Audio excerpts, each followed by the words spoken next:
لیس البر ان تولوا وجوہکم قبل المشرق والمغرب، یہ آیت قرآن مجید کی اس اعتبار سے عظیم ترین آیت ہے۔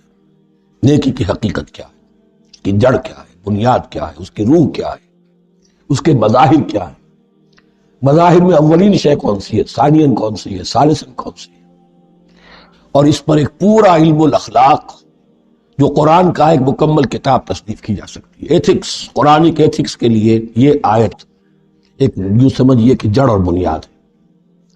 لیکن یہ سمجھ لیں کہ یہ آیت یہاں آئی کیوں ہے۔ پس منظر میں وہی تحویل قبلہ بھی ہے۔ تحویل قبلہ کے 4 رکوع 15، 16، 17، 18 یہ تو سالڈ ہے۔ اس سے پہلے 14ویں رکوع میں آیت تھی للہ المشرق والمغرب فأینما تولوا فثم وجہ اللہ۔ ادھر بھی پھر اتنی آیتیں چھوڑ کر پھر گئی لیس البر ان تولوا وجوہکم قبل المشرق والمغرب۔ نیکی یہی نہیں ہے کہ تم اپنے چہرے مشرق اور مغرب کی طرف پھیر۔ یہ نہیں کہا یہ نیکی نہیں ہے، نیکی یہی نہیں ہے، یہ بھی نیکی ہے۔ جو ظاہر ہوگا نیکی کا وہ بھی نیکی ہے، لیکن اصل سے اس کا باطن ہے۔ باطن صحیح ہے، نیک ہے، حقیقت میں نیکی نیک ہے ورنہ نہیں۔ ولیکن البر، بلکہ نیکی تو اس کی ہے۔ اب یہاں سے شروع ہوا جو نیکی کی جڑ ہے، بنیاد ہے۔ من آمن باللہ والیوم الآخر والملائکۃ والکتاب والنبیین، سب سے پہلے ایمان، تاکہ تصحیح نیت ہو جائے۔ یہ جو ایمان لائے اللہ پر، یعنی جو نیکی کر رہا ہے صرف اللہ سے اجر کا طالب ہے، والیوم الآخر، اور قیامت کے دن پر کہ اس کا کوئی اجر دنیا میں نہیں، صرف آخرت میں مطلوب ہے۔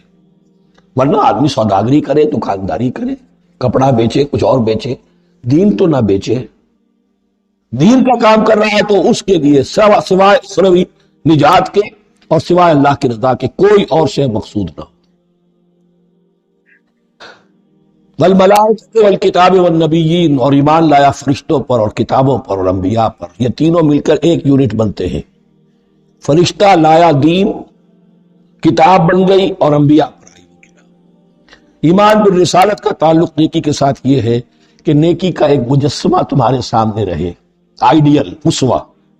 ایسا نہ ہو کہ اونچ نیچ ہو جائے۔ نیکیوں میں بھی ایسا ہوتا ہے، کوئی جذبات میں ایک طرف کو نکل گیا، کوئی جذبات میں ایک طرف کو نکل گیا۔ اس گمراہی سے بچنے کی ایک شکل ہے کہ ایک مجسمہ مکمل، ایک اسوہ کاملہ سامنے ہو جس میں معتدل ہو تمام چیزیں، اور وہ ہمارے لیے اسوہ کاملہ محمد الرسول اللہ کی شخصیت ہے۔ نیکی کے ظاہر کے لیے ہم انہیں معیار سمجھیں گے، جو شے جتنی ان کی سیرت میں ہے اس سے زیادہ نہ ہو، اس سے کم نہ ہو۔ کوشش یہ ہو، آئیڈیل یہ ہو کہ بالکل انسان حضور صلی اللہ علیہ وسلم کے اسوہ کاملہ کی پیروی کرے۔ وَلَٰكِنَّ الْبِرَّ مَنْ آمَنَ بِاللَّهِ وَالْيَوْمِ الْآخِرِ وَالْمَلَائِكَةِ وَالْكِتَابِ وَالنَّبِيِّينَ وَآتَى الْمَالَ عَلَىٰ حُبِّهِ ذَوِي الْقُرْبَىٰ وَالْيَتَامَىٰ وَالْمَسَاكِينَ وَابْنَ السَّبِيلِ، اور دیا اس نے مال یا دے وہ مال اس کی محبت کے علی الرغم، علی حبہ، اللہ کی طرف نہیں ہے، علی حب المال، علی الرغم مال محبوب ہے پھر بھی وہ خرچ کر رہا ہے، ذوی القربہ قرابت داروں پر، یتامہ یتیموں پر، والمساکین محتاجوں پر، وابن السبیل مسافر پر، والسائلین اور مانگنے والوں پر، وفی الرقاب اور لوگوں کی گردنیں چھڑانے۔ گویا کہ نیکی کی مظہر میں اولین مظہر یہ ہے انسانی ہمدردی۔ اگر یہ نہیں ہے تو نیکی نہیں ہے۔ عبادات کے انبار لگے ہوں اور دل میں شقاوت ہو، انسان کو حاجت میں دیکھ کر دل نہ پسیجے، کسی کو تکلیف میں دیکھ کر تجوری کی طرف ہاتھ نہ بڑھے حالانکہ تجوری میں مال موجود ہو، تو وہ دین کی روح سے بالکل خالی ہے۔ یا آپ سورہ آل عمران میں پڑھیں گے لن تنالوا البر حتى تنفقوا مما تحبون، تم نیکی کے مقام کو پہنچ ہی نہیں سکتے جب تک کہ خرچ نہ کرو اس میں سے جو تمہیں پسند ہے۔ جس سے طبیعت گھبرا گئی، اکتا گئی، کپڑے میں جو بوسیدہ ہو گئے وہ دے دیے، حاتم طائی کی قبر کو لات مار دی، وہ نہیں، جو شے پسند ہے اگر اس میں سے نہیں دیتے تو نیکی کو پہنچ بھی نہیں سکتے، تمہیں ہوا بھی نہیں لگے گی۔ وَأَقَامَ الصَّلَاةَ وَآتَى الزَّكَاةَ، دیکھیے نماز اور زکوٰۃ اب آ رہے ہیں۔ یہ ہے حکمت دین کہ ایک ہے روح دین، وہ ہے ایمان، اور جو اس کے مظاہر ہے، مظہر اول انسانی ہمدردی، نمبر دوم ہے پھر نماز اور زکوٰۃ، اور یہاں زکوٰۃ کو علیحدہ ذکر کیا ہے، اور اس آیت کا حضور نے حوالہ دیا ان فی المال لحق سوى الزکاۃ۔ دیکھو کچھ لوگوں نے سمجھا بس ہم نے زکوٰۃ نکال دی تو حق ادا ہو گیا پورا، بڑی بے وقوفی ہے۔ مال میں حق ہے زکوٰۃ کے سوا بھی، اور اب آپ نے یہ آیت پڑھی، دیکھو اس آیت میں کیا ہے، زکوٰۃ کا تذکرہ بعد میں ہو رہا ہے، وَآتَ الْمَالَ عَلَىٰ حُبِّهِ ذَوِي الْقُرْبَىٰ وَالْيَتَامَىٰ وَالْمَسَاكِينَ وَابْنَ السَّبِيلِ وَالسَّائِلِينَ وَفِي الرِّقَابِ وَأَقَامَ الصَّلَاةَ وَآتَى الزَّكَاةَ۔ اس کی کیا حکمت ہے کہ ایمان کو تر و تازہ رکھنے کے لیے نماز ہے، اقم الصلاۃ لذکری، اور انسانی ہمدردی میں مال خرچ کرنے کے جذبے کو پروان چڑھانے کے لیے برقرار رکھنے کے لیے زکوٰۃ ہے۔ اتنا کم سے کم بوتل کا منہ تو کھلے، کارک نکلے اس کا، اگر بوتل کا کارک نکل جائے گا تو شاید اس میں سے کچھ شربت اور بھی نکل آئے، تو زکوٰۃ ہے تو کارک کے مانند 2.5% ہے، کیا ہے، لیکن یہ کہ اس سے پھر کچھ اور بھی نکلے گا۔ جو زکوٰۃ میں نہیں دیتا اس نے کیا کرنا؟ وَالْمُوفُونَ بِعَهْدِهِمْ إِذَا عَاهَدُوا، اور وہ کہ جو اپنے عہد کو پورا کرنے والے ہیں جب کوئی عہد کر لے۔ سب سے بڑا عہد اللہ سے کیا، لَسْتُ بِرَبِّكُمْ قَالُوا بَلَىٰ۔ پھر عہد شریعت کا ہے کہ جو ہم نے کیا اللہ کے ساتھ، پھر آپس میں جو بھی معاہدے ہو جائیں، اور معاملات انسانی سارے کے سارے معاہدات کی شکل میں، شوہر اور بیوی کا معاملہ بھی ایک معاہدہ ہے، marriage is a social contract.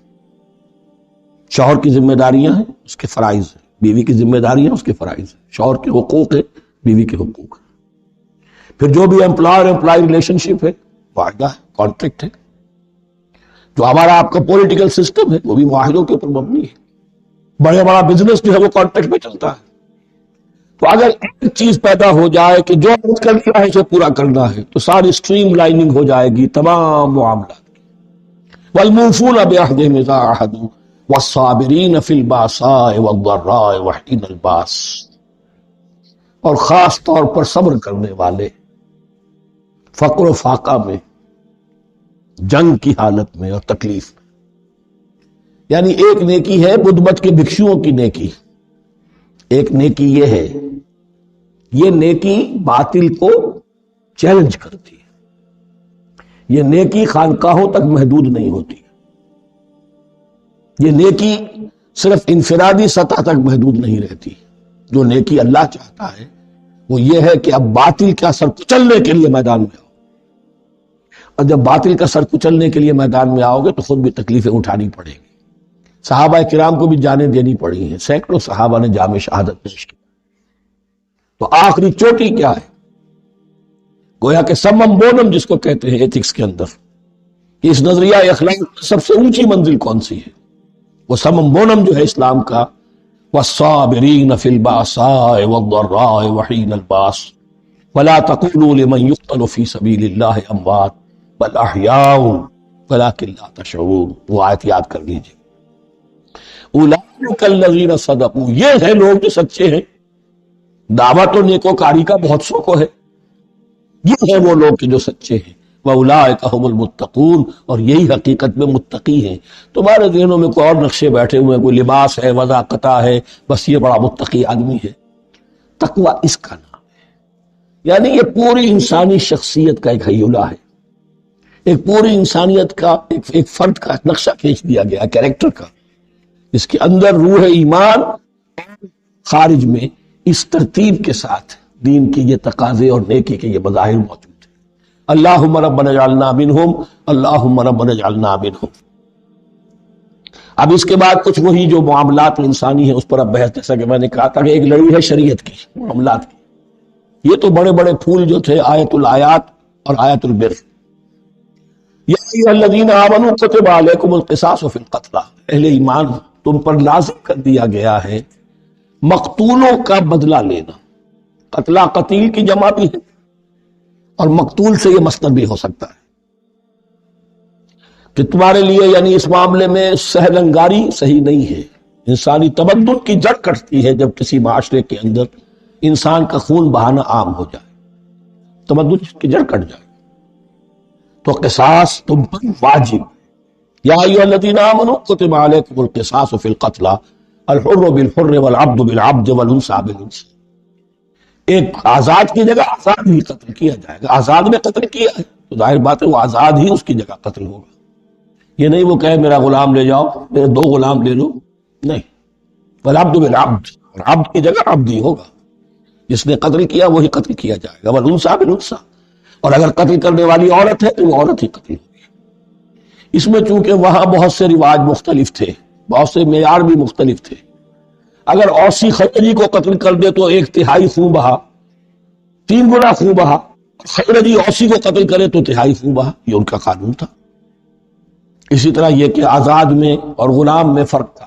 لیکن ہماری شریعت میں اگرچہ یہ طویل بڑا مضمون ہے اور اس میں کافی فقہا کے اقوال ہیں مختلف، لیکن امام ابو حنیفہ رحمۃ اللہ علیہ کا قول یہی ہے کہ تمام مسلمان آپس میں کفو ہے، برابر ہے. لہذا یہاں کوئی فرق نہیں کیا جائے گا قتل کے مقدمات میں. فمن عفی له من اخیہ شیء فاتباع بالمعروف واداء الیہ باحسان. پھر جس کو معاف کر دیا جائے کوئی شے اس کے بھائی کی جانب سے، یعنی جو مقتول ہے اس کے ورثاء اگر کہتے صاحب ہم اس کی جان بخشنے کو تیار ہیں، چاہے وہ خون بہا لے لیں یا ویسے ہی معاف کر دیں، تو جو بھی کچھ خون بہا طے ہوا ہو اداء الیہ باحسان فاتباع بالمعروف، تو اس کی پیروی کی جائے معروف طریقے پر اور ادائی کی جائے خوبصورتی کے ساتھ. ذالک تخفیف من ربکم ورحمہ، یہ تمہارے رب کی طرف سے تخفیف ہے، آسانی کی ہے اور رحمت ہے. اور اس کی رحمت ہونا بہت واضح ہے. اگر یہ شکل نہ ہو تو پھر قتل در قتل کا سلسلہ جو ہے وہ جاری رہتا. لیکن اگر یہ ہو گیا کہ قاتل کو لا کے سامنے کھڑا کر دیا، لو بھائی اب تمہارے ہاتھ میں اس کی جان ہے، چاہو تو یہ قتل کر دیا جائے گا، چاہو احسان کرنا چاہو بخشنا چاہو ویسے ہی بخش دو، چاہو تو خون بہا دینا. اس سے کیا ہوگا کہ وہ دشمنیوں کا جو دائرہ ہے وہ پھر سمٹ جاتا ہے، بڑھتا نہیں. اس میں بڑی رحمت ہے اللہ کی طرف سے. قانون جو ہے اسلام میں قتل کا، اس میں مدعی ریاست نہیں ہوتی. آج کل ہمارے ہاں غلطی یہ ہے، مدعی ریاست بن جاتی ہے. یہ مدعی ہوتا ہے یہاں پر جو بھی مقتول کے ورثاء ہیں، اور کسی کو صدر کو کیا صدر کے باپ کو بھی اختیار نہیں ہے کہ کسی قاتل کو معاف کر دے. قاتل کو معاف کرنے کا جو اختیار ہے وہ صرف مقتول کے ورثاء کو، کوئی صدر نہیں کر سکتا. ہمارے دستور میں ہے، پوری شرح پوری شک موجود ہے. فمن اعتدی بعد ذلک فلہ عذاب علیم، اور جو اس کے بعد بھی حد سے تجاوز کرے گا تو اس کے لیے دردناک اور بہت بڑا عذاب ہوگا. وَلَكُمْ فِي الْقِصَاصِ حَيَاةٌ يَا أُولِي الْأَلْبَابِ لَعَلَّكُمْ تَتَّقُونَ. اور اے ہوش مندو قصاص میں زندگی ہے تمہارے لیے. ایک روحانی تصور ہے معاف کر دینا اچھا ہے، اسلام بھی کہتا ہے ان تعفوا وتصفحوا وتغفروا فإن اللہ غفور رحیم. لیکن قتل کے مقدمات میں سہل انگاری جو ہے وہ اچھی نہیں ہے. پیروی شدت کے ساتھ ہونی چاہیے تاکہ اس سے آگے قتل کا سلسلہ بند ہو. وَلَكُمْ فِي الْقِصَاصِ حَيَاةٌ يَا أُولِي الْأَلْبَابِ لَعَلَّكُمْ تَتَّقُونَ، تاکہ تم بچ سکو. اب کتب علیکم دوبارہ آ گیا. یہ کتبہ کے لفظ کو سمجھ لیجئے، جہاں بھی کوئی شے فرض کی جائے گی لازم کی جائے گی وہ کتبہ ہے. اسی لیے شریعت کے لیے قرآن مجید میں جو لفظ ہے الکتاب، الکتاب اس معنی میں کہ اس میں شریعت خداوندی پوری کی پوری موجود ہے. کتبہ کتب علیکم اذا حضر احدکم الموت ان ترک خیرا الوصیۃ للوالدین والاقربین بالمعروف. تم پر واجب کر دیا گیا، فرض کر دیا گیا، جب تم میں سے کسی کی موت کا وقت آ جائے، اگر وہ کوئی خیر مال چھوڑ رہا ہو، دولت چھوڑ رہا ہو، تو اس کے لیے فرض کر دیا گیا وصیت کرنا اپنے والدین کے حق میں اور رشتہ داروں کے حق میں انصاف کے ساتھ. ابھی چونکہ قانون وراثت نازل نہیں ہوا تھا، یہ ابتدائی قدم اٹھایا گیا.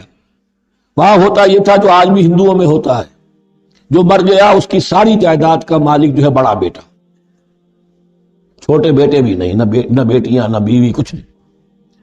تو سارا کا سارا مال جو ہڑپ کر جاتے تھے، کسی کو کچھ نہیں. یہاں یہ کہ اب پہلا ابتدائی حکم دیا گیا، لیکن یہ آیت منسوخ ہو جائے گی سورہ نساء میں جب پورا قانون وراثت آ گیا. تو اب یہ آیت منسوخ شمار ہوتی ہے. ناسخ وہ قانون وراثت ہے جو سورہ نساء کے دوسرے رکوع میں آئے گا. البتہ اس کے ایک حصے کو حضور نے باقی رکھا ہے، وہ گویا کہ سنت نے اس کے ایک جز کو برقرار رکھا ہے، اور وہ جز یہ ہے کہ مرنے والا 1/3 اپنے مال کے لیے وصیت کر سکتا ہے کسی کے لیے، 1/3 سے زیادہ نہیں، اور وارث کے لیے وصیت نہیں ہوگی، جس کی وراثت میں حق مقرر ہو چکا ہے اس کے لیے وصیت نہیں ہوگی، وہ غیر وارث کے لیے وصیت ہوگی، کسی دینی ادارے کو دینا چاہے، کسی اور کو دینا چاہے، یتیم کو، بیوہ کو، یتیم خانے کو، ٹھیک ہے، 1/3، 2/3 میں قانون وراثت کی تنفیذ ہوگی لازم۔ تو اس آیت کا صرف اتنا حصہ باقی رکھا ہے حضور نے صلی اللہ علیہ وسلم۔ حقاً علی المتقین، یہ اللہ کا تقوی رکھنے والوں پر حق ہے، واجب ہے کہ وہ وصیت کریں کہ ہمارے والدین کو یہ مل جائے، فلاں رشتہ دار کو یہ مل جائے، باقی جو ہے جو بھی ورثاء ہیں لے جائیں۔ فمن بدل بعد ما سمعه، تو جس نے بدل دیا اس وصیت کو اس کے بعد کہ اسے سنا تھا، فإنما اسمه علی الذین یبدلونہ، تو اس کا بوجھ، اس کا گناہ انہی پر آئے گا جو تبدیل کرتے ہیں۔ جو وصیت کرنے والا تھا وہ بری ہے، اس نے صحیح وصیت کی تھی، جس نے بعد میں اس وصیت میں تحریف کی، تبدیلی کی، اس کا وبال، اس کا بوجھ انہی پر آئے گا۔ ان اللہ سمیع علیم، یقینا اللہ سب کچھ سننے والا اور جاننے والا ہے۔ فمن خاف من موص جنفا، اگر کسی کو اندیشہ ہوا کہ وصیت کرنے والے نے جانبداری برتی ہے، ٹھیک وصیت نہیں کی ہے، دیانتداری کے ساتھ اس کی رائے یہ ہوئی، او اسمن، یا گناہ اس نے کمایا ہے، فاصلح بینہم، اور اب ان کے مابین صلح کرا دی، ورثاء کو جمع کیا کہ بھائی وراثت تو یہ تھی، ان کی وصیت تھی، لیکن دیکھو اس میں یہ زیادتی والی بات ہے، اگر تم مطمئن ہو جاؤ، متفق ہو جاؤ تو اس میں اتنی تبدیلی کر دی جائے ان کے اتفاق سے، فلا اسم علیہ، تو اس میں کوئی گناہ نہیں ہے، یعنی ایسی نہیں ہے یہ بات کہ اس کو وہ سینکشن اور سینکٹیٹی حاصل ہو گئی ہے، تقدس، کہ اب اس میں کوئی تبدیلی نہیں ہو سکتی، باہمی مشورے سے اور اچھے جذبے سے، اصلاح کے جذبے سے وصیت میں تغیر ہو سکتا ہے۔ ان اللہ غفور الرحیم، یقیناً اللہ تعالی بخشنے والا ہے، رحم فرمانے والا۔ اب لڑی آ گئی دوسری عبادت والی، عبادت میں صوم۔ جہاں تک نماز کا ذکر ہے تو وہ تو مکی صورتوں میں اس کا بے تحاشا مرتبہ ذکر موجود ہے، لیکن یہاں جو ہے معاملہ صوم، اس سے پہلے مکی دور میں صوم کا کہیں کوئی تذکرہ ہی نہیں، نہ عربوں میں اس کا رواج تھا۔ یہ لفظ بھی عربی زبان میں تھا گھوڑوں کے لیے، گھوڑے روزہ رکھتے تھے، رکھتے کیا تھے بیچارے، انہیں رکھوایا جاتا تھا، کیونکہ عربوں کا جو معاملہ تھا وہ لوٹ مار، غارت گری، اور اس کے لیے انہیں چاہیے تیز رفتار سواری، جاؤ حملہ کرو، لوٹو مارو اور بھاگو۔ اونٹ جو ان کی فضا اور ان کے ماحول کے لیے مناسب تھا، وہ زیادہ تیز دوڑ نہیں سکتا، اپنی اس ضرورت کے لیے گھوڑا چاہیے تھا۔ گھوڑے میں عرب کا سخت موسم برداشت کرنے کی عادت نہیں، نازک جانور ہے، وہ پیاسا تو نہیں رہ سکتا 7 دن تک جیسے کہ اونٹ رہ سکتا ہے، بھوکا نہیں رہ سکتا، وہ لو کے تھپیڑے نہیں برداشت کر سکتا، لہذا عرب اس کو رکھواتے تھے روزہ، کھانا پینا بند کیا اور اس کے جو ہے منہ کر کے کھڑے ہو گئے جب گرم تیز ہوا چل رہی ہے، تو اپنے آپ کو لپیٹ لیا اپنے گھٹنے میں، غترہ کہلاتا ہے وہ جو بھی کپڑا اوپر ہوتا ہے، اور وہ اس گھوڑے کو جو ہے وہ ساری آگ اس پر برس رہی ہے تاکہ اس میں عادت پیدا ہو جائے جھیلنے کی، برداشت کرنے کی۔ تو جنگ کے موقع پر کہیں یہ دغا نہ دے جائے، اگر یہ ہمت ہار گیا تو اس کا تو کیا کیا جائے گا، تو اصل میں سوار ہے جو مارا گیا۔ یہ روزہ ان کے ہاتھ تھا، لیکن جب حضور آئے مدینے میں تو یہاں یہود میں روزے کا رواج تھا۔ وہ ایک تو عاشورہ کا روزہ رکھتے تھے، اس لیے کہ وہ تاریخ تھی جس میں کہ نجات ملی تھی بنی اسرائیل کو فرعونیوں سے۔ پہلے یہ کہ ہر مہینے میں 3 روزے، اب اگر 30 کے 30 روزے ایک ہی مہینے میں فرض کر دیے گئے ہوتے اور وہ ہوتے جون جولائی کے تو جان نکل جاتی۔ بہترین تدبیر یہ کی گئی ہر مہینے میں، اور یہ موسم سارے آ رہے ہیں اس میں۔ پھر کچھ عرصے کے بعد یہ رمضان کا روزہ فرض کیا گیا۔ پہلے جو روزہ تھا 3 دن کا، اس میں یہ بھی تھی اجازت کہ جو اگر جب مسافر نہیں ہے، بیمار بھی نہیں ہے، طاقت رکھتا ہے روزہ رکھنے کی، پھر بھی روزہ نہ رکھے تو اس کا فدیہ یہ ہے کہ 1 مسکین کو کھانا کھلائے۔ علی الاطلاق تھا یہ۔ جب رمضان کے روزے کی فرضیت ہو گئی تو اب یہ فدیہ نہیں ہے، البتہ حضور نے اس کو باقی رکھا ایسے شخص کے لیے جو بہت بوڑھا ہے، یا خاتون بہت بوڑھی ہے برداشت نہیں کر سکتی، یا کوئی بیمار ہے، کسی سخت ایسی بیماری میں ہے کہ روزہ اس کے لیے جان کے لیے ہلاکت کا اندیشہ ہو سکتا ہے، اس کے لیے فدیہ برقرار رکھا۔ عام طور پر صحت مند شخص جو مسافر بھی نہ ہو اس کے لیے یہ رعایت ختم ہو گئی۔ یہ ہے ان آیات کی تعبیر جس پر میں پہنچا ہوں، اور بہت پہلے پہنچ گیا تھا، لیکن چونکہ اکثر مفسرین نے یہ بات نہیں لکھی ہے تو میں جھجکتا رہا، لیکن بعد میں مجھے معلوم ہوا کہ مولانا انور شاہ کاشمیری رحمۃ اللہ علیہ کی رائے یہی ہے، تو مجھے اعتماد ہو گیا، اور پھر مجھے اس کا ذکر جو ہے یہ تفسیر کبیر میں امام راضی کے ہاں بھی مل گیا کہ متقدمین کے ہاں یہ رائے موجود تھی کہ پہلی 2 آیتیں جو ہیں اس روزے سے متعلق، یہ رمضان کے روزے سے متعلق نہیں ہیں، بلکہ وہ 3 ہر مہینے کی 13، 14 اور 15 ایام 20 کے روزے حضور نے بعد بھی رکھے ہیں نفلاً، لیکن شروع میں یہ 3 روزے رکھنے کا حکم دیا گیا تھا۔ پہلی 2 آیتیں اس 6 آیتوں پر مشتمل رکوع، اور یہ ایک عجیب مقام ہے۔ قرآن مجید کے احکام بہت دفعہ ہے، نماز کے احکام قرآن میں بہت دفعہ ہیں، کہیں وضو کا ہے، کہیں تیمم کا ہے، کہیں اور نماز خوف کا ہے، مختلف جگہوں پر، لیکن صوم کی عبادت پر یہ 6 آیات کامل ہیں، مکمل ہیں، اس کی حکمت، اس کی غرض و غایت، اس کے احکام سب کے سب اس میں آ گئے۔ اب پہلی 2 آیتیں کون سی ہیں؟ یا ایھا الذین آمنوا کتب علیکم الصیام کما کتب علی الذین من قبلکم لعلکم تتقون، اے ایمان والو تم پر بھی فرض کیا گیا روزہ رکھنا جیسے کہ فرض کیا گیا تھا تم سے پہلوں پر، تاکہ تمہارے اندر تقویٰ پیدا ہو جائے۔ وہ جنگ کے لیے فرماتے تھے گھوڑوں کو تیار، تمہیں تقویٰ کے لیے اپنے آپ کو تیار کرنا ہے، بھوک کو قابو میں رکھ سکو، شہوت کو قابو میں رکھ سکو، پیاس کو برداشت کر سکو۔ اللہ کی راہ میں جنگ کے لیے تمہیں نکلنا ہوگا، اس میں بھوک بھی آئے گی، پیاس بھی آئے گی، اپنے آپ کو تیار کرو جہاد کے لیے۔ اور یہ بات واضح ہو جائے گی، اگلے رکوع سے قتال کی بحث شروع ہو جائے گی۔ روزے کی یہ گفتگو ہو رہی ہے تمہیداً قتال کے لیے، جیسے گھوڑوں کو تیار کیا جاتا تھا، صوم رکھوایا جاتا تھا قتال کے لیے۔ ایام معدودات، گنتی کے چند دن ہیں، یہ گویا کہ ثبوت ہے اس کا کہ یہ 2-3 دن سے زیادہ، معدود جو ہے وہ عربی زبان میں 9 سے زیادہ نہیں ہو سکتا۔ معدودہ جب آئے گا، ایام معدودات، یہ جمع جو ہے جمع قلت کہلاتی ہے۔ معدودات، معدودہ بڑی سے بڑی رقم ہو سکتی ہے، لیکن معدودات جمع قلت ہے۔ گنتی کے چند روز ہیں، فمن کان منکم مریضا، ان میں بھی یہ رعایت ہے کہ جو تم میں سے بیمار ہو، او علی سفر، یا سفر پر ہو، فعدۃ من ایام اخر، تو وہ تعداد پوری کر لے دوسرے دنوں میں۔ وعلی الذین یطیقونہ، اور جو اس کی طاقت رکھتے ہوں، فدیۃ طعام مسکین، وہ فدیہ دے مسکین کا کھانا کھلانا۔ ان آیات کی تفسیر میں جیسا کہ میں نے عرض کیا مفسرین کے بہت سے اقوال ہیں، میں اس کی بحث میں نہیں جا سکتا، جو میں نے اپنے مطالعے کے بعد رائے قائم کی ہے میں صرف وہی بیان کر رہا ہوں کہ اس وقت، اور یہ امام راضی کے الفاظ ہیں کہ یہ فرضیت الگ تعیین نہیں تھی بلکہ الگ تخییر تھی۔ فرض تو ہے روزہ، لیکن اس کا بدل بھی دیا جا رہا ہے، اگر تم نہیں رکھنا چاہتے تو تم ایک مسکین کو کھانا کھلا دو۔ تو گویا کہ تدریجاً انہیں لانا تھا، چونکہ اس بات کے وہ پہلے سے عادی نہیں تھے۔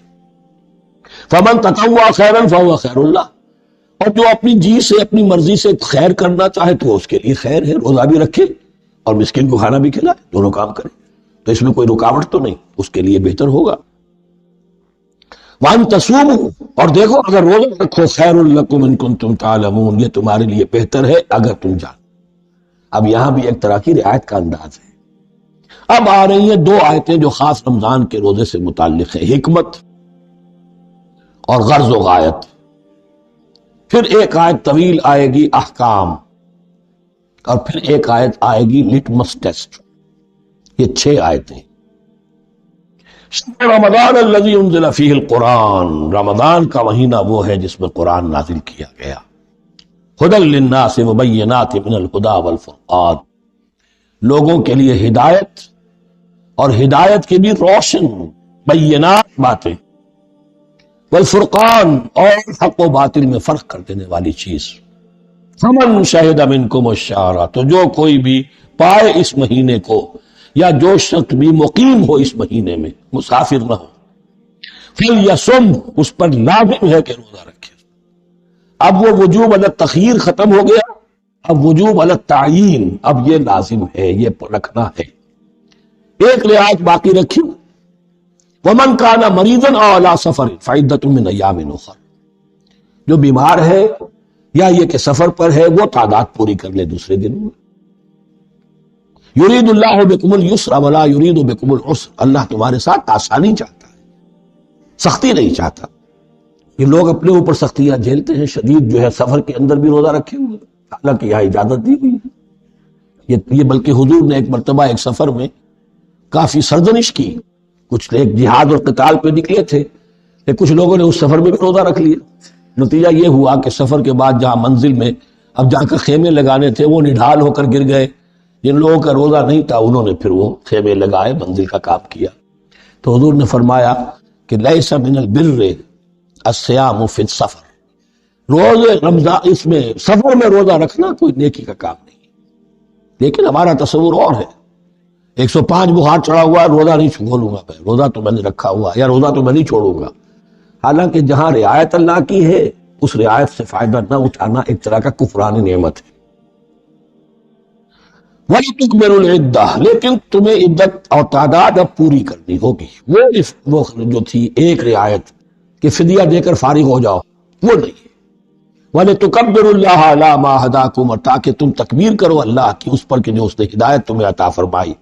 وَلَعَلَّكُمْ تَشْكُرُونَ، اور تاکہ تم شکر کر سکو اس نعمت عظمیٰ کا جو قرآن حکیم کی شکل میں تمہیں دی گئی.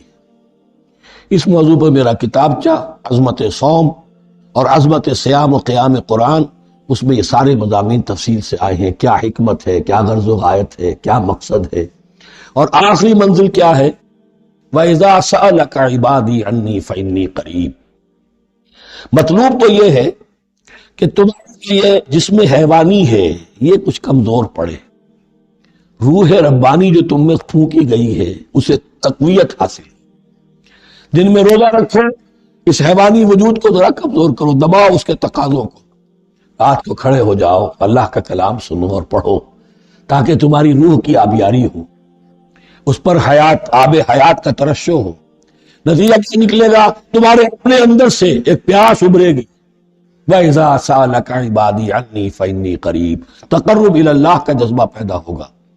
تو اے نبی، جب میرے بندے، ایسے بندے آپ سے میرے بارے میں سوال کریں، ان کو بتا دیجئے میں قریب، دور نہیں ہوں. یہ حقوق انسانی کا میرے نزدیک دنیا میں سب سے بڑا میگنا کارٹا ہے. اللہ اور بندے کے درمیان کوئی فصل نہیں ہے. فصل اگر ہے تو تمہاری اپنی خباثت ہے. اگر تمہاری نیت میں فساد ہے، حرام خوری تو کرنی ہی کرنی ہے، تو اب کس منہ سے اللہ سے دعا کرو؟ پھر جاؤ گے کسی پیر کے پاس، آپ دعا کر دیجئے. یہ نذرانہ حاضر ہے. یہ طریقہ کیا ہے؟ انسان کا نفس حائل ہے اور کوئی نہیں. ورنہ ہم تو مائل بے کرم ہیں، کوئی سائل ہی نہیں. راہ دکھنا ہے کسی رہنوی منزل ہی نہیں. کوئی پوپ نہیں، کوئی پنڈت نہیں، کوئی پادری نہیں، کوئی پیر نہیں، کوئی نہیں. جب چاہو اللہ سے ہم کلام ہو جاؤ. اس سے بڑا حق کیوں خالق و مخلوق میں حائل رہے پردے؟ پیران کلیسا کو کلیسا سے اٹھا دو. میرا ہر بندہ جو چاہے جہاں چاہے مجھ سے ہم کلام ہو جائے. ہاں شرط ہے اس کی، وہ شرط آگے آ رہی. اجیب دعوت الداعی اذا دعان، میں تو کرنے والے کی پکار سنتا ہوں، اور سنتا نہیں جواب دیتا ہوں. اور صرف جواب نہیں دیتا، قبول کر. اجابت میں یہ تینوں چیزیں موجود ہیں. اور اذا دعان، جب مجھے پکارے تب پکارے، دن میں موجود ہوں. لیکن شرط کیا ہے؟ فَلْيَسْتَجِيبُوا لِي، انہیں بھی تو میرا کہنا ماننا چاہیے. یہ یک طرفہ بات نہیں ہوگی. فَاذْكُرُونِي أَذْكُرْكُمْ، تم مجھے یاد رکھو گے تو میں تمہیں یاد رکھوں گا. یہ دو طرفہ معاملہ. تم شکر کرو گے میں تمہاری قدردانی کروں گا. تم میری طرف چل کر آؤ گے میں بھاگ کر آؤں گا. تم بارش برآؤ گے میں ہاتھ بناؤں گا. لیکن تم رخ موڑ لو گے، موڑ لے. ہماری تو غرض نہیں ہے، غرض ہے تو تمہاری. تم رجوع کرو گے ہم بھی رجوع کر لیں گے.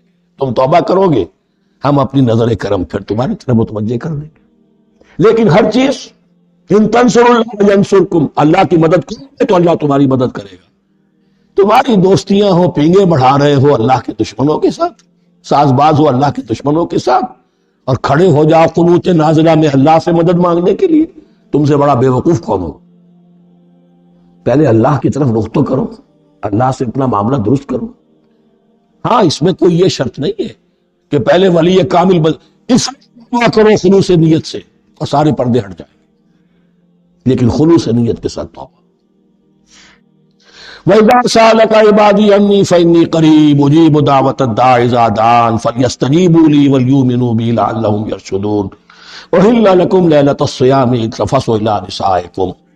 اب یہ ہے احکام کی آیت، بڑی طویل ہے، چونکہ یہود کے ہاں شریعت میں روزہ جو ہے شروع ہو جاتا تھا شام کو ہی، اور رات بھی روزے میں شامل تھی، تو تعلق زن و شو بھی نہیں ہو سکتا، اور کوئی سحری وحری کا تصور نہیں تھا، جیسے ہی سوئے رات شروع روزہ شروع، اب اگلے دن تک غروب آفتاب تک روزہ رہے گا۔ ہمارے ہاں روزے میں نرمی کی گئی، ایک تو یہ کہ رات کو اس سے خارج کر دیا، روزہ دن کا ہے، اور رات کے وقت تعلق زن و شو بھی ہے، کھانا پینا بھی ہے، جو پابندیاں روزے کی ہیں وہ سب اٹھ گئی۔ لیکن ہو یہ رہا تھا کہ لوگ سمجھ رہے تھے کہ شاید وہی جو احکام ہیں یہود کے ہاں شاید وہی ہمارے ہاں بھی ہے، اس لیے وہ ایسا بھی ہوتا تھا اپنے جذبات میں بیویوں سے مقاربت کرتے تھے، لیکن دل میں سمجھتے تھے کہ ہم نے غلط کام کیا۔ یہاں اب ان کو اطمینان دلایا جا رہا کہ نہیں، احل لکم لیلۃ الصیام الرفث الی نسائکم، حلال کر دیا گیا ہے تمہارے لیے روزے کی راتوں میں اپنی بیویوں کے پاس جانا۔ ہن لباس لکم وانتم لباس لہن، وہ پوشاک ہے تمہارے لیے، تم پوشاک ہو ان کے لیے۔ بڑا بلیغ کنایا ہے یہ، جیسے لباس میں اور جسم میں کوئی پردہ نہیں ہے، لباس ہی تو پردہ ہے، لباس میں اور جسم میں تو کوئی پردہ نہیں، ایسے ہی بیوی میں اور شوہر میں کوئی پردہ نہیں۔ ہن لباس لکم وانتم لباس لہن۔ ویسے بھی انسان کے اخلاق کی حفاظت کرنے والی، مرد کے اخلاق کی حفاظت کرنے والی بیوی ہے، بیوی کے اخلاق کی حفاظت کرنے والا مرد ہے۔ وہ مجھے اقبال کا شعر یاد آ رہا تھا، تعلیم نئی ہو کہ پرانی، نسوانیت زن کا نگہباں ہے فقط مرد، نہ تعلیم نئی ہو کہ پرانی، نسوانیت زن کا نگہباں ہے فقط مرد۔ بہرحال ایک دونوں کے لیے وہ ایک ضرورت بھی ہے، ان کی پردہ پوشی بھی کرتے ہیں ایک دوسرے کی، اور اس طریقے سے لباس کی جو ہے اس میں کنایا کیا گیا۔ علم اللہ انکم کنتم تختانون انفسکم، اللہ کے علم میں ہے کہ تم اپنے آپ کے ساتھ خیانت کر رہے تھے، ایک کام کر رہے تھے جو گناہ نہیں ہے، لیکن تم سمجھتے تھے گناہ ہے، تو اپنے آپ سے خیانت ہو گئی کہ نہیں؟ اصلاً وہ گناہ نہیں تھا لیکن تمہارے علم میں نہیں تھا، لیکن تم یہ سمجھتے ہو بھی کہ یہ ممنوع ہے، اس کا ارتکاب کر رہے تھے۔ علم اللہ انکم کنتم تختانون انفسکم فتاب علیکم، تو اللہ نے تم پر نظر رحمت فرمائی، وعفا عنکم، اور بخش دیا، معاف کر دیا، جو بھی خطائیں ہو گئی ہیں وہ سب کے سب معاف سمجھو۔ فالآن باشروہن، اب ان کے ساتھ جو بھی تعلق زن و شے ہے وہ قائم کرو، وابتغوا ما کتب اللہ لکم، اور تلاش کرو، حاصل کرو جو کچھ اللہ نے تمہارے لیے لکھ دیا ہے۔ کیا لکھ دیا؟ ایک تو اولاد، تعلق زن و شو میں، اور ایک سکون ہے کہ جو اللہ تعالیٰ نے اس میں رکھا ہے، لِتَسْكُنُوا إِلَيْهَا، قرآن مجید میں یہ الفاظ آئے، ایک تسکین ہے، سکون ہے، اعصاب کا تناؤ جو ہے وہ اس کے بعد جو ہے اس کے اندر ایک سکون کی کیفیت پیدا ہو جاتی ہے۔ اور یہی اس میں حکمت ہے کہ حضور اپنے ہر سفر میں ہم ایک زوجہ محترمہ کو ضرور ساتھ رکھتے ہیں، اس لیے کہ قائد کو، سپہ سالار کو کسی وقت بڑی ایسی یعنی پریشان کن صورتحال میں فیصلے کرنے پڑتے ہیں، جذبات پر دباؤ ہوتا ہے اور اعصاب پر دباؤ ہوتا ہے، تو ساتھ اگر کوئی اہلیہ بھی موجود ہو تو اس میں، اور اس کے بہترین مواقع سیرت میں آئے ہیں، وہ پھر کسی وقت میں بیان کروں گا۔ وَابْتَغُوا مَا كَتَبَ اللَّهُ لَكُمْ وَكُلُوا وَاشْرَبُوا حَتَّى يَتَبَيَّنَ لَكُمُ الْخَيْطُ الْأَبْيَضُ مِنَ الْخَيْطِ الْأَسْوَدِ مِنَ الْفَجْرِ، اور کھاؤ پیو یہاں تک کہ واضح ہو جائے تمہارے لیے سفید دھاری فجر کی سیاہ دھاری سے، یعنی پاؤ پھٹنے کے لیے استعارہ ہے کہ جب سفیدہ نمایاں ہوتا ہے ایک لکیر کی طرح، پاؤ پھٹ گئی، اس وقت تک کھانے پینے کی چھوٹ ہے، سحری جو ہے آپ کر سکتے ہیں، بلکہ کلو واشربو، کھاؤ اور پیو، اور اس کی حدیث میں تاکید آئی ہے، اور یہ بھی فرمایا ہمارے اور یہود کے روزے کے مابین سحری جو ہے وہ فرق ہے، تسحروا فإن فی السحور برکہ، سحری ضرور کیا کرو اس لیے کہ سحری میں برکت ہے۔ ثم اتموا الصیام الی اللیل، پھر رات تک روزے کو پورا کرو۔ اب رات تک میں اکثر فقہا کے نزدیک غروب آفتاب مراد ہے. اہل تشیع اس سے ذرا آگے جاتے ہیں کہ رات کا لفظ آیا ہے تو ذرا اور غروب آفتاب پر چند منٹ گزر جائے، لیکن ہمارے اہل سنت کے ہاں غروب آفتاب جو ہے وہی گویا کہ یہ اس کی غایت ہے. وَلَا تُبَاشِرُوهُنَّ وَأَنْتُمْ عَاكِفُونَ فِي الْمَسَاجِدِ، لیکن یہ رعایت جو تمہیں دی جا رہی ہے اس میں ایک استثناء ہے، جب تم معتکف ہو مسجدوں میں تو پھر اپنی بیویوں سے کوئی تعلق قائم نہ کرو. وَلَا تُبَاشِرُوهُنَّ، مت ان سے مباشرت کرو، وَأَنْتُمْ عَاكِفُونَ فِي الْمَسَاجِدِ، جبکہ تم مسجدوں میں اعتکاف میں ہو، آخری عشرے میں جو اعتکاف ہوتا ہے. تِلْكَ حُدُودُ اللَّهِ فَلَا تَقْرَبُوهَا، یہ اللہ کی حدود ہے، ان کے قریب مت جاؤ. بعض جگہ پر آتا فلا تعتدوها، ان حدود کو عبور نہ کرو، ان سے تجاوز نہ کرو. تو حرام تو یہی شے ہوگی کہ حدود سے تجاوز کیا جائے، لیکن احتیاط اس میں ہے to keep at a safe distance, ذرا دور رہو. آخری حد تک چلے جاؤ گے تو اندیشہ ہے کہ کہیں اس حد کو کراس نہ کریں. فلا تقربوها، اللہ کے حدود سے ذرا ایک سیف ڈسٹینس کے اوپر رہنا ضروری ہے. کذالک یبین اللہ آیاتہ للناس، اسی طرح اللہ تعالیٰ واضح کرتا ہے اپنی نشانیاں لوگوں کے لیے، لعلہم یتقون، تاکہ وہ تقوی کی روش اختیار کر سکے، بچ سکے. اب وہ لٹمس ٹیسٹ والی آیت آ گئی. تقوی کا ٹیسٹ کیا ہے؟ روزہ اس لیے فرض کیا کہ تقوی پیدا ہو جائے، یہ سارے احکام تمہیں دیے جا رہے ہیں تاکہ تمہیں تقوی پیدا ہو جائے. ٹیسٹ کیا ہے؟ تقوی کا لٹمس ٹیسٹ عقل حلال. یہ نہیں ہے کوئی نیکی نہیں. وَلَا تَأْكُلُوا أَمْوَالَكُمْ بَيْنَكُمْ بِالْبَاطِلِ، اپنے مال آپس میں باطل طریقوں سے ہڑپ نہ کرو. فَتُدْلُوا بِهَا إِلَى الْحُكَّامِ، اور اپنے مال کو ذریعہ نہ بناؤ حکام تک پہنچنے کا. لِتَأْكُلُوا فَرِيقًا مِنْ أَمْوَالِ النَّاسِ بِالْإِثْمِ، تاکہ تم لوگوں کے مال کر سکو گناہ کے ساتھ. وَأَنْتُمْ تَعْلَمُونَ، اور تم اس کو جانتے بوجھتے کر رہے. جو شخص اس معیار سے تو اس سے باز آ گیا وہ ہے یہ لسٹمر ٹیسٹ ہے. ورنہ نمازوں کی تعداد، روزوں کی تعداد اور حرام کھانا تو تقویٰ نہیں. یہ میں حیران ہوتا ہوں کہ اب اس پر کبھی غور نہیں کیا ہے لوگوں نے کہ یہ آیت کہاں سے آ گئی درمیان میں. روزے کے احکام اور اس کے بعد قتال کے احکام بھی شروع ہوں گے، حج کے احکام شروع ہوں گے، یہ بیچ میں آیت.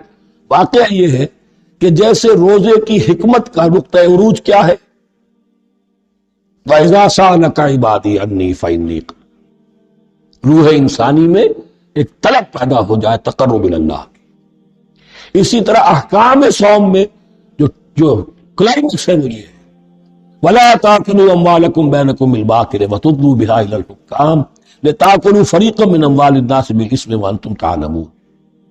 يَسْأَلُونَكَ عَنِ الْأَهِلَّةِ، اے نبی آپ سے پوچھ رہے ہیں چاند کی گھٹتی بڑھتی صورتوں کے بارے میں. قُلْ هِيَ مَوَاقِيتُ لِلنَّاسِ وَالْحَجِّ، کہہ دیجئے یہ لوگوں کے لیے ایک اوقات کا تعین ہے، کیلنڈر ہے، اور حج کے لیے. اب دیکھو آپ کو معلوم ہے کہ یہ اللہ تعالیٰ نے کیلنڈر لٹکا دیا ہے. معلوم ہو گیا یہ چاند پہلی تاریخ ہو گئی. کچھ دنوں کے بعد آپ نے دیکھا معلوم ہوتا ہے کہ اب ایک ہفتہ گزر گیا ہے، آدھا چاند ہو گیا ہے. 2 ہفتے ہو گئے، پورا چاند ہو گیا. انہوں نے گھٹنا شروع کیا. تو یہ گویا کہ لوگوں کے لیے اوقات کار کی تعین کے لیے، اور خاص طور پر سب سے اہم شے حج.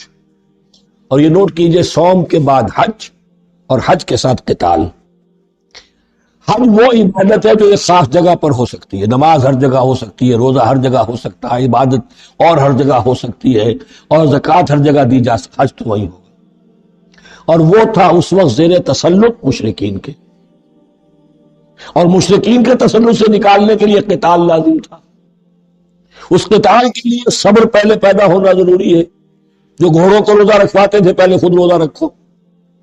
یہ ترتیب ہے، ربط ہے. صوم کے احکام فوراً حج اور قتال کے. یسألونک عن الأهلة قل هي مواقیت للناس والحج وليس البر بأن تأتوا البيوت من ظهورها ولكن البر من اتقى. اور یہ کوئی نیکی نہیں ہے کہ تم گھروں میں ان کی پشت پر سے داخل ہو، بلکہ نیکی تو اس کی ہے جس میں تقوی ہے. یہ اصل میں ان کے ہاں ایک رواج تھا، کیونکہ حج تو ہو رہا تھا ایام جاہلیت میں بھی، اس کے مناسک کی بگڑی ہوئی شکلیں بھی موجود تھیں، کچھ ترمیمیں انہوں نے کر دی تھی، یہ حج تو تھا ان کا۔ وہ یہ کرتے تھے جب گھر سے مکے سے نکل گئے احرام باندھ کر، اب اگر کسی ضرورت سے گھر واپس جانا پڑ گیا تو سمجھتے تھے کہ احرام باندھ کر نکل آئے ہیں، اب دروازے سے تو نہیں جا سکتے، گھسیں گے کہیں پیچھے سے کہیں اوپر سے پھاند کر دیوار آئیں گے، اور اسے سمجھتے تھے بڑا تقویٰ ہے۔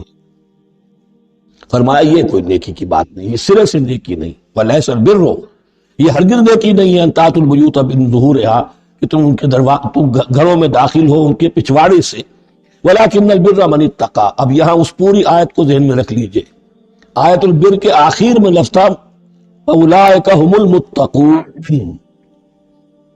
وَلَكِنَّ الْبِرَّ مَنِ اتَّقَىٰ۔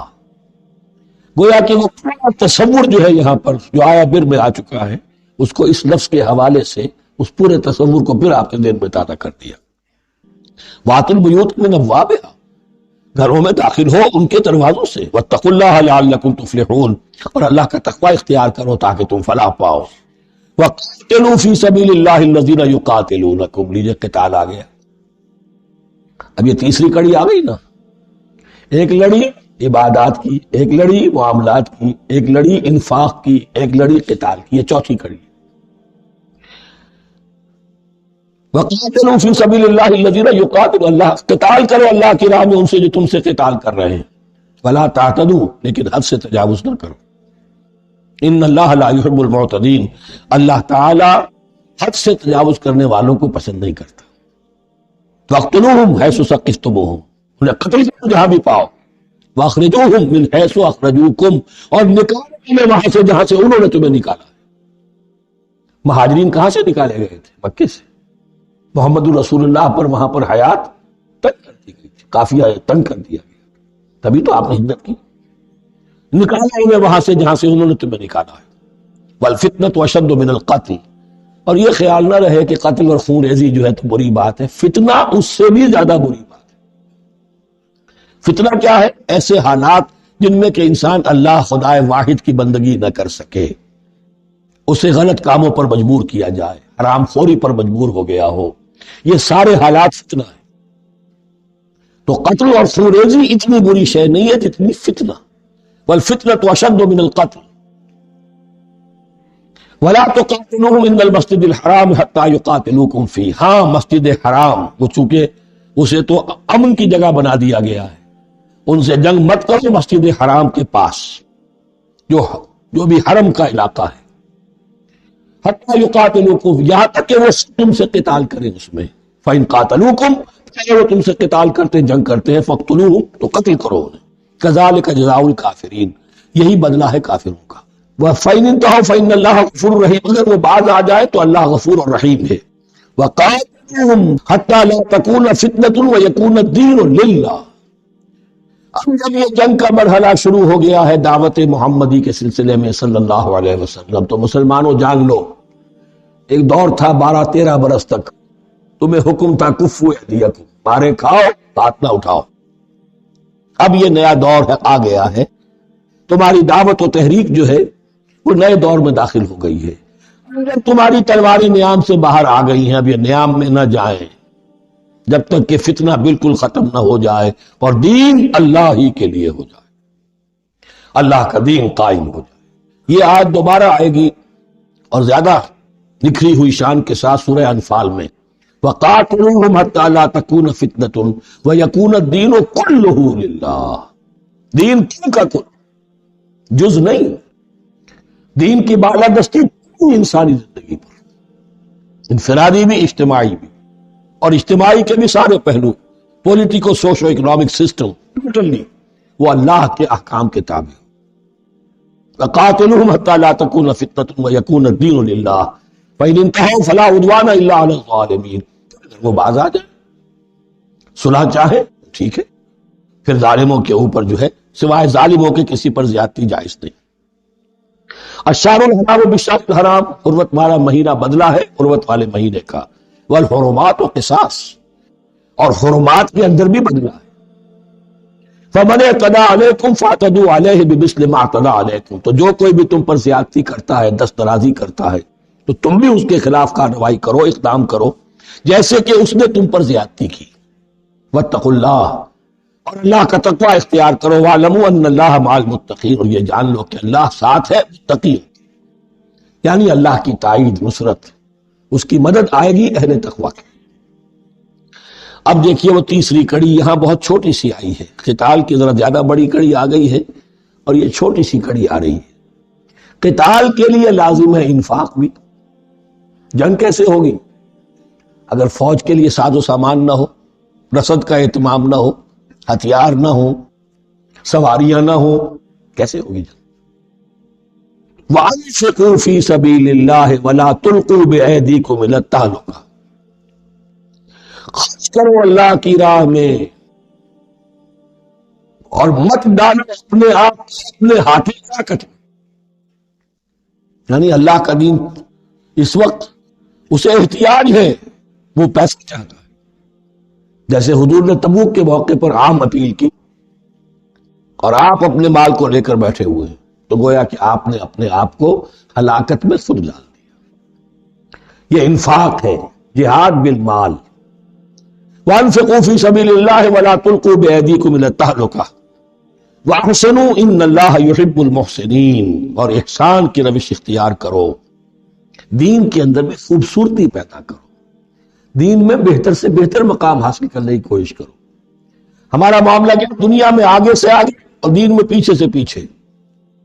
دین میں یہ دیکھیں گے اس سے کم پر گزارا ہو سکتا ہو، کوئی اور شے ہو کہ جس میں اس سے کم سے بھی بات پوری ہو جائے، دین میں یہ ہوگا، اور دنیا میں آگے سے آگے ہے جستجو کہ خوب سے ہے خوب تر کہاں۔ تو اگر یہ جستجو دنیا میں ہے، اس سے بڑھ کر دین میں ہونی چاہیے۔ فاستبقوا الخیرات، نیکیوں میں ایک دوسرے پر بازی لے جانے کی کوشش کرو۔ وَأَنفِقُوا فِي سَبِيلِ اللَّهِ وَلَا تُلْقُوا بِأَيْدِيكُمْ إِلَى التَّهْلُكَةِ وَأَحْسِنُوا، اور احسان کی روش اختیار کرو۔ ان اللہ یحب المحسنین، یقیناً اللہ تعالی محسنین کو، ان لوگوں کو کہ جو درجہ احسان پر فائز ہو جائے، محبت کرتا ہے، انہیں پسند کرتا ہے۔ یہ حدیث جبرائیل اگر ذہن میں ہو تو 3 درجے ہیں، جیسے میں نے آج بتایا آپ کو، وَنَحْنُ لَهُ مُسْلِمُونَ وَنَحْنُ لَهُ عَابِدُونَ وَنَحْنُ لَهُ مُخْلِصُونَ۔ 3 درجے دوسرے ہیں، اسلام، ایمان، احسان۔ اخبرنی عن الاسلام، اخبرنی عن الایمان، اخبرنی عن الاحسان۔ احسان کیا ہے؟ ان تعبد اللہ کانک تراہ فإن لم تکن تراہ فإنہ یراک۔ یہ سارے کام جو دین کے لیے کیے جا رہے ہوں، عبادت ہے، جہاد ہے، قتال ہے، ایسی کیفیت میں، ایسے اخلاص کے ساتھ، گویا کہ تم اپنی آنکھوں سے اللہ کو دیکھ رہے ہو، اور اگر تم اللہ کو نہیں دیکھ رہے تو کم سے کم یہ کیفیت تو تمہاری ہو جائے کہ تمہیں مستحضر رہے کہ اللہ تمہیں دیکھ رہا ہے۔ یہ احسان ہے۔ وَأَحْسِنُوا، عام طور پر اس کا ترجمہ اس انداز میں نہیں کیا گیا ہے، اس کو اچھی طرح سمجھ لیجئے، ویسے یہ مضمون کھل کر آئے گا سورہ مائدہ میں۔ ان اللہ یحب المحسنین، یقیناً اللہ تعالیٰ محسنین کو پسند کرتا ہے۔ وَأَتِمُّوا الْحَجَّ وَالْعُمْرَةَ لِلَّهِ، اور حج اور عمرہ مکمل کرو اللہ کے لیے۔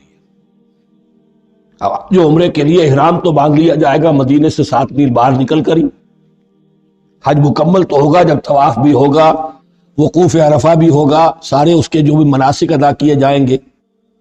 لیکن یہ کہ جو شخص بھی نیت کر لے حج کی یا عمرے کی تو پھر اسے مناسب کو مکمل کرنا چاہیے، کوئی کمی نہ رہے۔ فَإِنْ أُحْصِرْتُمْ، اگر تمہیں گھیر لیا جائے، روک دیا جائے، جیسے کہ سن 6 میں ہو گئی، صلح حدیبیہ کرنی پڑی، مشرکین مکہ اڑ گئے، نہیں داخل ہونے دیں گے۔ اگر تمہارا گھیراؤ ہو جائے فَمَسْتَيْسَرَ مِنَ الْهَدْيِ، تو جو بھی تم قربانی پیش کر سکو پیش کر دو۔ یہ دم احصار کہلاتا ہے کہ چونکہ اب ہم آگے نہیں جا سکتے، یہی ہمیں احرام کھولنا پڑ رہا ہے، تو دم احصار، یہ خون، یہ جو جانور اللہ کے نام پر ہم دے رہے ہیں، یہ اس کی ایک طرح کا کفارہ ہے۔ وَلَا تَحْلِقُوا رُؤُوسَكُمْ حَتَّى يَبْلُغَ الْحَدْيُ مَحِلَّهُ، اور اپنے سر اس وقت تک نہ مونڈو جب تک کہ وہ ہدی کا جانور جو ہے وہ محل تک، یعنی جو بیت الماء جہاں پر جا کر ذبح ہونا ہے وہاں پہنچ نہ جائے۔ جانور تو آپ نے بھیج دیے اور وہ رکاوٹ نہیں ڈالیں گے، اس لیے کہ ان کا گوشت تو ان کو کھانے کو ملے گا، لہذا جانور، لیکن یہ اندازہ کر لو کہ اب اتنا وقت گزر گیا ہے کہ وہ ہدی قربانی کا جانور جو ہے وہ پہنچ گیا ہوگا۔ ہدیم بالغ الکعبہ، وہ وہاں پر اس کی اپنے مقام پر پہنچ گیا۔ فمن کان منکم مریضا او بہ اذی من راسہ، تو جو کوئی بھی تم میں سے ہو بیمار یا اس کے سر میں کوئی تکلیف ہو، کوئی زخم ہو، اور اس کی وجہ سے یہ ہے کہ وہ حجامت کرانی ضروری ہو جائے، بال کاٹنے ضروری ہو جائے، ففدیۃ من صیام او صدقۃ او نسک، تو پھر فدیہ دینا پڑے گا۔ اگر اس ہدی کے جانور کے کعبے تک پہنچنے سے پہلے پہلے تمہیں اپنے بال کاٹنے پڑے، حجامت کرانی پڑی، تو فدیہ ہوگا۔ یہ جو ہے دم جنایت کہلاتا ہے، یعنی ایک جو کمی رہ گئی ہے اس کی تلافی کے لیے۔ وہ صیام بھی ہے، روزے 3 دن کے، اور صدقۃ او نسک، یا پھر یہ ہے کہ کوئی قربانی ہے، ایک جانور قربان کیا جائے، دم جنایت اس کو کہتے ہیں، یا صدقہ کیا جائے، 6 افراد کو کھانا کھلایا جائے۔